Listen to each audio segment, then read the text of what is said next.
За сайн байна уу та бүхэнд энэ өдөр мэнд хүргэе. За тэгээд манай work-оос явуулдаг токсик даргын түүхүүдийг хуваалцахаар Тэнгис миний бие Цэвас ирсэн байна. За ингээ ихний түүх рүү орцгоё. За ковидын дараа анх удаа офисын ажилд орлоо.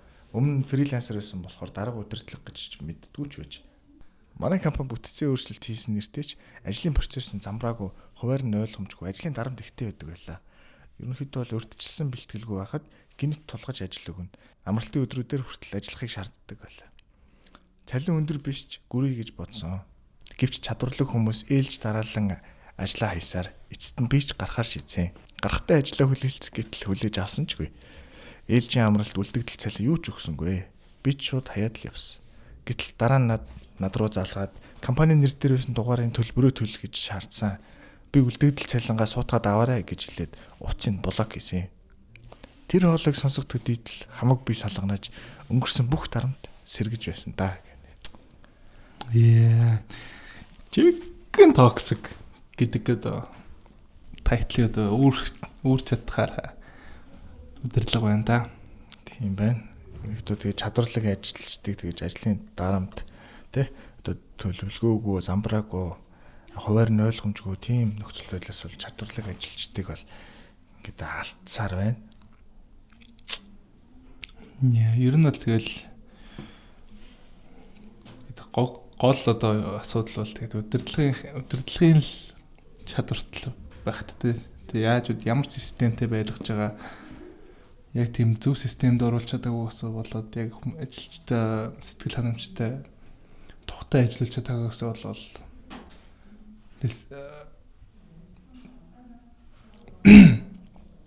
болоод тэгэл ерөнхийдөө тэр чадварлаг хүмүүсүүдээ алдсан баг тийм. Тэг угаасаа энэ хандлага ч гэсэн угаасаа гарсныхан дараа нь туцсны төлбөрөө төлмөл энэ гэж юм цалин малангаач гүйцэтгэхгүй.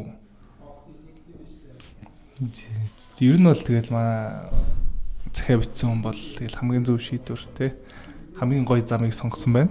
Тэгсэн байна. Танд баяр хүргэе. За дараагийн түүхээ за би хуваалцъя. За гэр бүлийн компани жүжиг гинэ.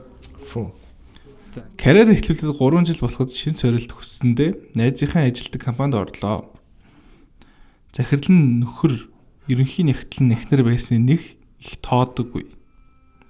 Тооггүй л орсон юм байна л да. Тэгээ нэгтлэнтэйгээ ч ихч дүү шиг дотн харилцаатай болж хамт олондоо ч ойрцсон. Гэтэл нэг өдөр тэд шудраг бусаар нэг нэгтлэн халж сарын тайлангийн уулзалтаар бие биеийн рүүгээ нөхрийн буруу эхнэрийн буруу гэж буруугаж ихв.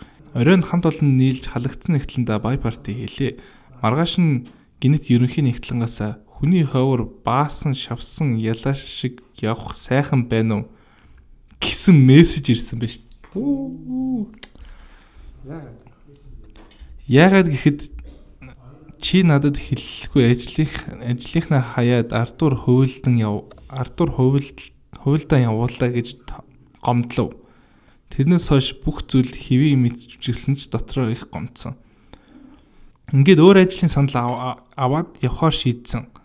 Гол нь ямар хүн өөртөө чинь онцгой харьцахыг бүү зөвшөөрөөрэй гэд хэлжээ. Бас юм загсан. Байж үү. Тэ өөрийнхөө туршлагаас харж үзээ бусдаас туршлагаас одоо. Тэг яг хөө тэгэл нөө бай партийн дээр айгу тэгэл тэгсэн мэгсэн яа тийм аа ингээл одоо хүмүүс бол тэгэл хоорондоо ярина шүү дээ. Ялчгүй тэгэл буруу өөрийнх нь буруугаас бишээр одоо халсан болохоор тэгэл өөс өөрөө өмөрж байгаа юм шүү дээ. Тэгэл өмөрсөн юм ярьсан чинь тэр бай партийн дээр байсан хүмүүсүүд нь тэгэл очиод хэлсэн юм шүү баг. Тэгсэн байна гэл. Дарамттай алхахтай өнгөрүүлсэн өдрүүд гинэ. За өмнө нь ажиллаж байсан сүлжээ дэлгүүр маань манай орон нутгийн салбарын нэг сургаар би ч ажиллахаар шийдлээ. Анх ахлахаа багш хүн соёлтой хүн байх гэж боддог байсан. Тэгсэн чинь өстой тис өөр хүн байж таарсан. Ажилд ороо 3 хоноод л хамаг хүмүүсээ хооронд нь муулаад ажилчдын цагийн хуваарийг зөвхөн өөрөө шийддэг. Тэгээд бид нар асуугаал та биднээс асууж олно үсттэй гэхээр үгүй намайг энэ хуваарийг зохио гэсэн гэж хариулдаг байсан. Түүнд ажиллаа сайн мэдхгүй шинэ ажилчдаа тэрнийг эргүү мангар гэж дормжлох бол энгийн л үзэгдэл. Үйлчлүүлэгчдийн буцаалтыг хүртэл төвөгшөөж би хийж чадахгүй, буцаалт авахгүй гэх нь хэвийн үзэгдэл байлаа. Үүнээс гадна хүмүүсийг эвгүй байдалд оруулна. Чи ямар их хэддийн жууха бол бүр октоодын талаар чи ямар муухан үнэртэй юм бэ гэж эрэгтэй ажилчдын хажууд доромжилдог байлаа. Би 50 ярилцгийг их сонсохгүй харин ч өөдөөс орилж шарлж хэрүүлүүднэ. Ингээд эцэст нь би уурлаж муухан ааш гаргаагүй мөртлөө хэрүүлж хүндлэлгүй хэл хамтай хүн болж хувирлаа. Гэхдээ нэг үнэн зүйл нь манай 10 ажилтнаас 9 дарахтаа үнэхээр дургу байсан шүү гинэ. Яа. За тэгэл бас л классик тий. Классик. Удирдлага эсвэл менежментийн төвшин эсвэл удирдлагын төвшин тэгэл буруу хүн очих одоо ийм л аюултай байгааг ирэхэд бол жишээ байгаа юм л та. Одоо энэ ингээд сүлжээ дэлгүүр байсан гэж байна. Одоо тэгэд менежер нь л тийм баг. Тэр сүлжээ дэлгүүрийн тэр чигээрээ нүүр царай нь бол ингээд унтж байгаа л гэсэн шүү дээ. Тэр хавдлагаасаа болол унтж байгаа л гэсэн үг л дээ. Тэгэл буцаалт хийхгүй л гэн амар төвхшөөдгөл гэн гэдэг чинь одоо зөвхөн багтаач тэр юундаа очиж биш нөгөө ажлынхандаа ч биш ажлын хамт олондоо ч бүр ингээд ажилтнаач дургүй юм шүү дээ. Харин ерөнхийдөө бол тэгэхээр яг удирдлагууд ахлахын төвшин дээр байгаа хүмүүсүүдийг айгу сайн туршиж үзснийхээ үндсэн дээр юм тавихгүй л ингээд шууд заа чи ингээд удирдлах шүү чи юу шүү гэд явчихаар ерөнхийдөө бол юм болдгоо баг. Тэгээд дээрэс нэг зарим нөгөө юм пилдэг гэж ярьдэн шүү дээ. Захирлуудтайгаа ингэсээр гад ахлахын төвшин очсон.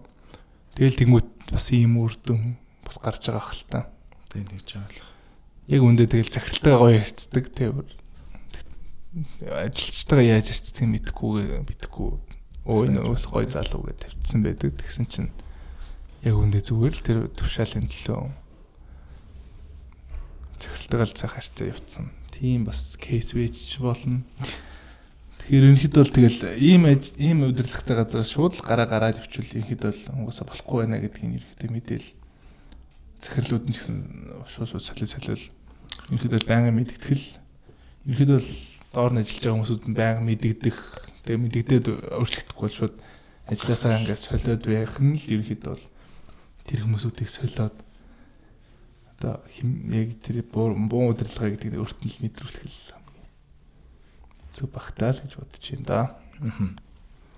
За ингээд өндөр 4 түүх уншиж байгаа.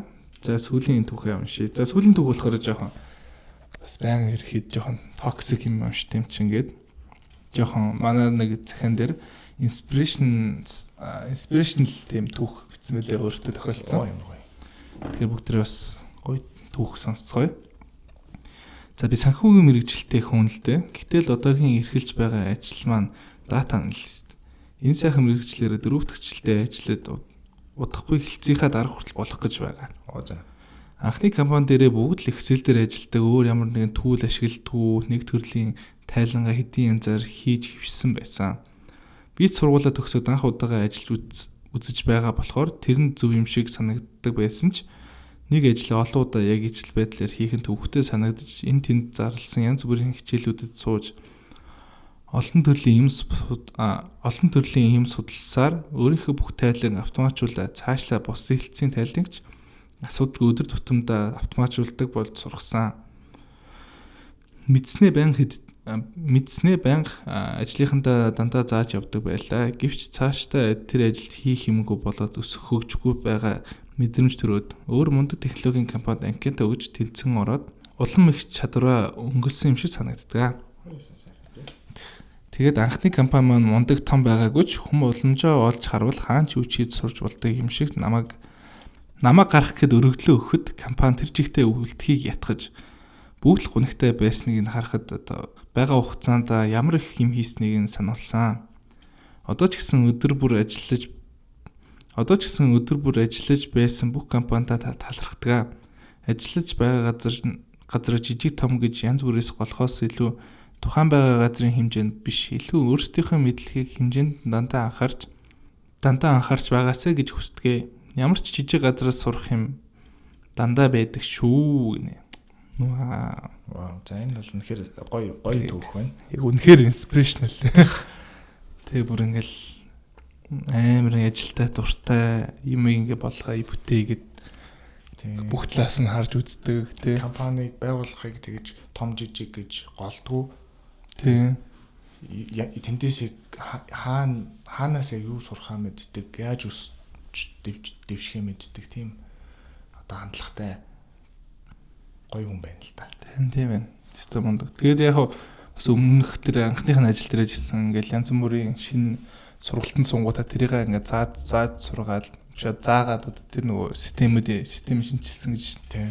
Тэрийг ч гэсэн бас ингээд хүлээж аваад ахлах удирдлагууд нь бас сонсоод тэрнийх нөгөөд ингээд компани заяараа хэрэгжүүлсэн нь бол бас айгүй бас гой санагдлаа. Тийм. Тэгэхээр ерөнхийдөө бол жижиг том одоо залуу оюутан дөнгө төгссөн гэхгүй ерөнхийдөө бол бүх хүмүүсийн яг одоо яг голгүйгээр ингээд сонсож яах нь бол зөвхөн тэгэл тэр хүн бол ерөнхийдөө компанийхаа төлөө л гэж яг үнэхээр ингээд санаагаа хэлж байгаа хүн бол ерөнхийдөө ямар ч тийм бүрэнхээр компани гоё болохын төлөө л гэж санаа хэлж байгаа ш. Тэгэхээр ерөнхийдөө тэр болгоныг сонсож байгаад нь сонсдог байгаасай тийм сайн гоё л байна л да тийм. Тэгээд энэ захиа бицүүндээ баярлаа. Баяр хүргэе. Үнэхээр тэгэхээр жаргаж ажиллаж гин тийм. Тэгээ бүгдээрээ бас дор дорно яг өөрсдийнхөө хүссэн гоё юмнуудаа хийгээрээ. Тэгэл одоо нэг хэвийн юмдаа баригдсан байгаа тахгүй. Тэг юмнасаа үүдсэн бол дахиад шинэ юм байнга туршиж үзэж яваарай гэж одоо хүсэж байна сонсогчдоосоо. Би ч бас одоо тгий, чи ч бас тэгээрэй. Би ч бас тгий. Тэгэхээр өөрт бол инспирэшн өгсөн гоё түүх байна энэ бол. Тэгээ ерөнхийдөө байнгын нэг комфорт зонд ингээ байгаад байхгүйгээр тэгээ байнгын шинэ юм хийж судалж үзэж хөгжихийг ерөнхийдөө бол ирэмлхийлхүүл тэгэл сайхан л амьдран да. За. За ингээд өнөөдрийн маань бэлдсэн түүхүүд маань дуслаа. За тэгээд бүгдээрээ зөвхөн бас токсик ажлын орчин хийсэл бас иймэрхүү төрлийн захиануудыг бас бидэнд өгөөж сонсогчдод сонсуулбал бас сонирхолтой санагдлаа. Дараагийн дугаар гартал өмнөх дугааруудаа сонсоорой. Одоо 3 дахь дугаар гарч байна. Өмнөх 2 дугаараа сонсоод энэ дугаараа сонсоод тэгээ ирээдүйн дугаарт бас та бас өөрсдийнхөө түүхийг бас илгээгээрэй. За баярлалаа. Өөр сэтгэлдлүүдээсээ хуваалцаарай. Лайк, шеэр хийгээрэй манайхаа. За баярлалаа. Баярлалаа.